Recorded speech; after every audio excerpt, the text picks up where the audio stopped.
I have all these beautiful fabrics in my stash and I wanted to see how I could use them in my outdoor decor. I picked up some wood slices that were approximately 3 to 3.5 inches in diameter, and I got these from the dollar store. You can get these at several different places, even online. I also had this beautiful fabric that I picked up from Dollar Tree. You can see that it's got like some round motifs of flowers and mandalas, and they are going to fit perfectly on the wood slice. I also got this other fabric. It's got a beautiful pattern just to show you that there's different ways that you can do this project if you'd like. I'm going to place the fabric upside down and I'm putting my wood slice over top of the images, and I'm going to trace around the wood slices. That way here I am able to cut this out so it fits onto the wood slice, and of course you can make adjustments accordingly by trimming off any excess fabric. But first, I placed the fabric on top of the wood slice just to see where I needed to trim any of the excess off, and then I did so accordingly.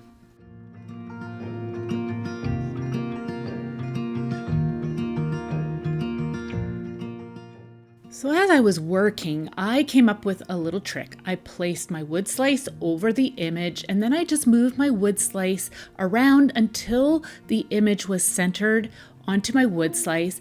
I held that into place, flipped it back over, and then I traced around it again. I found that it worked a whole lot better and I was able to get my image nicely centered.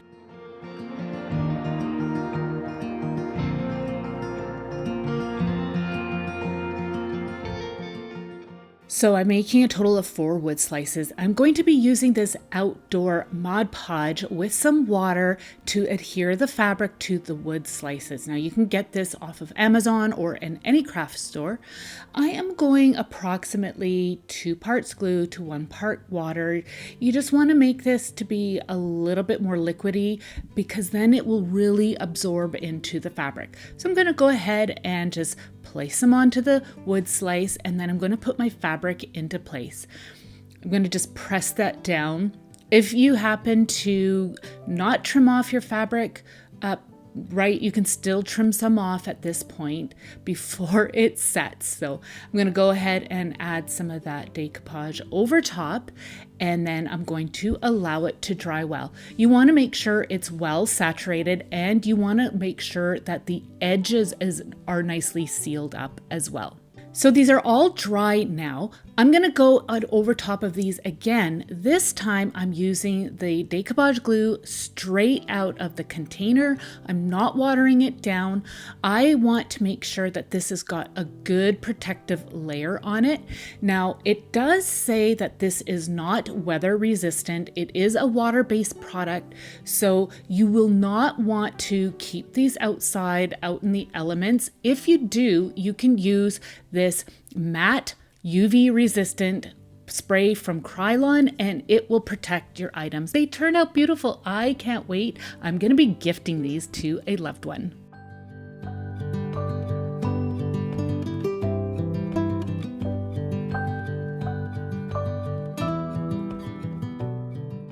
I picked up this clay pot from my local dollar store. It is 5.75 inches in diameter. Just needed to remove that label. I've got this scrap piece of cotton fabric. It's just a natural piece and I love it. It's lighter weight and it's really great to use in different projects. So as you can see, I am using a pencil and I just put a mark on it just so I know how to roll the pot over my fabric. You can see I'm just roughly tracing out the bottom and the top so I know how much fabric I need to cut out. Reality is I only actually need to cut the bottom just so that it shapes around the pot nicely. So I'm just roughly rolling it and then I am just tracing out the bottom as I go along, and I'm ending where that pencil mark is made on the pot. Now I'm just going to cut out that bottom portion of the fabric and putting my pot in place, and I'm going to just make sure that it does fit. And it surprisingly does, because I was just roughly doing this. I'm going to trim off any of the excess on the edges, as you see me doing here, just so I've got a nice fit around my pot. Just be careful that you don't cut off too much. If you do cut off too much, it's not going to fit all the way around. So this is a scrap piece that I'm using, hence the reason why it's kind of just being roughly done, but I'm sure you get the gist of what I'm trying to achieve here. So again, just trimming off a little bit of the excess so that it will wrap around my pot. You can see the nice shape that I've created there. And surprisingly, like I said, it fits really well. Before I move on, I am going to spray the pot with some Whisper Antique spray paint as well as some clear gloss on the inside. I needed to seal this pot up. To decorate the fabric, I am going to be using some Deco Art patio paint. It is an outdoor paint, so it will hold up really, really well. But before I continue on, I'm going to just do a test here of some leaf stamping. So I've got paintbrushes, a brayer, and a selection of the paints that I want to use. And I'm going to paint on these leaves that I collected from my yard. I've got this beautiful fern leaf. I'm just going to put some paint on the leaf, as you see me doing right here, and then I'm going to place this onto a scrap piece of fabric. I'm going to use my brayer to roll it out. The brayer did get a little dirty, so it smudged a little bit, but you can see the pattern that's left behind. I'm going to test out a few of my other leaves just so I know what I'm doing, because this is the first time I have ever done this. I'm using my finger this time to smooth it out and try to get a stamped image. This one didn't turn out quite as well, as you can see, but I am okay with that. This is going to be a very organic project. I'm not going for perfect. There's going to be lots of imperfections, and I'm okay with that. I'm going to just go ahead and I found the brayer actually worked the best. You do want to clean off your brayer in between. I'm going to add a little bit more stamping here if I find that the image did not transfer very well. And I'm going to go ahead and just use multiple colors. I had a bit of black and white here as well. I tried to mix that in with some of the greens just to create a little bit of some just interest to the paint colors. So I'm just going to go ahead and stamp away, and then I will show you what I came up with.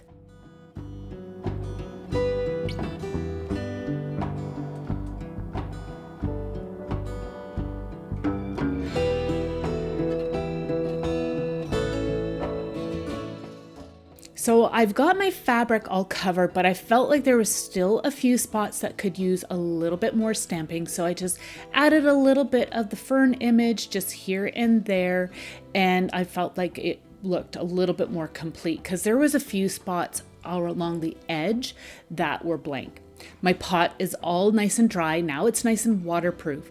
I'm going to be using that Mod Podge mixture that I had already made for my previous project.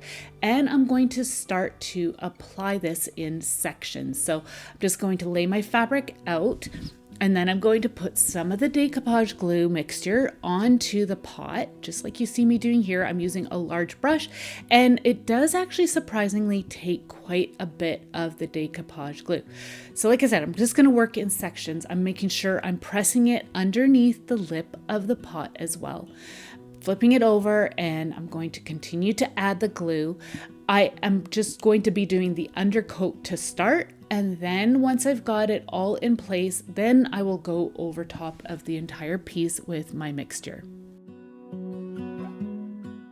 So I have the fabric almost completely attached here, but you can see I've got a little bit of an overlap here. So I'm just going to trim off any of the fabric that didn't have any of the stamping on it.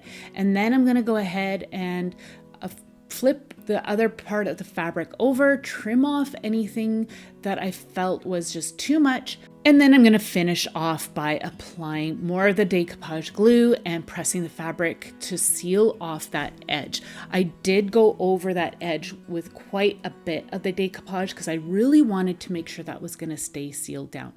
So now I'm going to go ahead and start to apply my glue over top of the entire pot, and I'm going to take my finger and just run it over the underside, the edge of the pot, just to make sure it's all nice and sealed down and any bubbles are removed. I've allowed that to dry, and now I'm going to go ahead and apply some on the top portion of the pot, and I'm going to seal all that down as well. Just folding all those extra edges inside of the pot. So I'm going to flip the pot over and I'm going to do the same thing with the underside. You could just trim this part off. I'm not sure how well it's going to hold up when water touches this and reacts to this. So I actually am going to be spray painting the entire thing just to make sure it stays good. But I'm only going to be placing a pot inside of this pot. I'm not actually going to be putting a plant directly in there. I gave the whole thing a coat of some matte varnish here. That way here it'll be nice and protected. You can go ahead and use some of that UV spray from Krylon as well. That will help to protect the fabric from any fading that may occur. I love how this pot turned out, and I really love the organic look of it.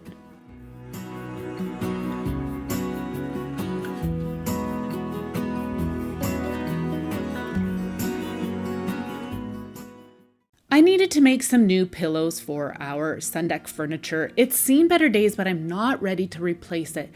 I'm going to be using this drop cloth. It's a remnant that I had left over from a previous project. I'm just going to take the measurements that I had and just cut out some pieces from this drop cloth, and then I'm going to start to piece everything together. So I'm just going to be straightforward with you here. I am not very good with the sewing machine, so I am not going to be digging that thing out. I don't know what is going on with my machine, but it has not been working very well for me. So I am going to be using some fabric glue. This is Gorilla fabric glue, and it is brand new on the market. I've never tried it before, and I haven't seen it before, and I was excited to try it out because I love the Gorilla products. So once I had all my pieces cut out, I went and trimmed them down a little bit more, and I should not have done that because then I ended up cutting them down too much. But like I said, I am not a sewer, so I'm not very good when it comes to all of this, but I'm gonna just make do with what I have. Anyway, so I did cut things down a bit. You can see how wrinkled they are. So I decided that, I'm going to iron them. So I did just put my iron on high heat, misted it with some water, and ironed out all of those wrinkles. And it looks so much better, and it'll make it easier for me to work with because then I can line things up better. So I just trimmed off any of the edges as needed, just to again help me line things up a little bit better. And now I am going to use my fabric glue that I got. So I did pick it up from Walmart, and I folded up the edge because then I can work with it a little bit easier. Now, please follow the instructions on the fabric glue that you are going to be using. I didn't fully read them. I am so bad for doing that. I just went for it, and it did say that you should apply some to both sides of the fabric and then allow it to set up a little bit. So I did find it was a little bit tricky to apply it. I feel like that they could perhaps use a better applicator to help us squeeze it out and just to create a bit more of an even layer. But I still was quite impressed with how well it is performing. So I just went ahead and applied that, and then I'm going to let it set up according to the instructions. And I am really excited to see how well this stuff holds out for the long term. I am going to keep you updated at the end of the season in my community tab to let you know how well these cushions hold up. So I found as I was working away, I found that the brayer was really good at just smoothing it all out and giving a really good adhesion. You don't have to do that. That was just personal preference as I was going along.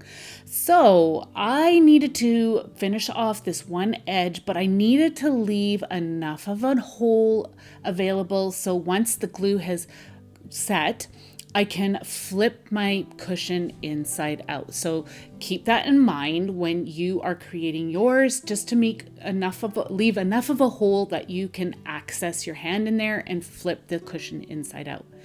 It's the next day, and you can see it's actually holding together quite well. I was pulling on it quite hard.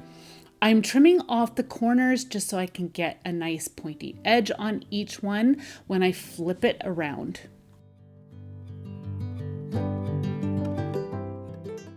So now I'm going to turn this inside out. I did get a few wrinkles in it again when I did this, but once I have it stuffed, those wrinkles aren't going to be showing. They weren't as bad as they were before. I did struggle a little bit getting this out because this fabric is quite thick. You could use any fabric. I just, again, had this drop cloth in my stash, and it's a really good fabric to use for different projects.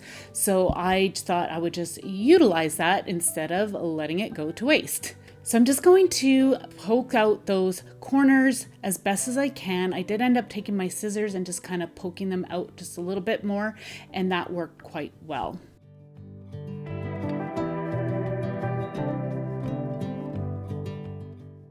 So now I can start to stuff my pillow. So you could use some pillow forms. I could not find any, so I decided to get this fiberfill that I picked up from Walmart. So as I had mentioned earlier, I did trim this down, the fabric down too much. I didn't take into account that I was going to be stuffing this and it would end up not fitting the backs of my chairs the way I had hoped for. But it's okay, it still turned out great. I'm using some Gorilla Glue sticks to seal up the opening of my pillows. I'm just working in sections. Again, Gorilla makes really good adhesive products, so I thought I'm gonna try the hot glue and again, see how well that holds up outside in the heat of the summer throughout the season, and I will keep you updated on that. If you know how to hand stitch and close this up, then by all means do it that way, but as mentioned, I'm not very good at that, so I'm using hot glue. So once you have it all sealed up, you can take these outside and spray them with some heavy duty Scotch Guard that will keep them safe from the elements. And that's it. I think they actually turned out really good. Despite the error of mismeasuring, I still love them and they are comfortable.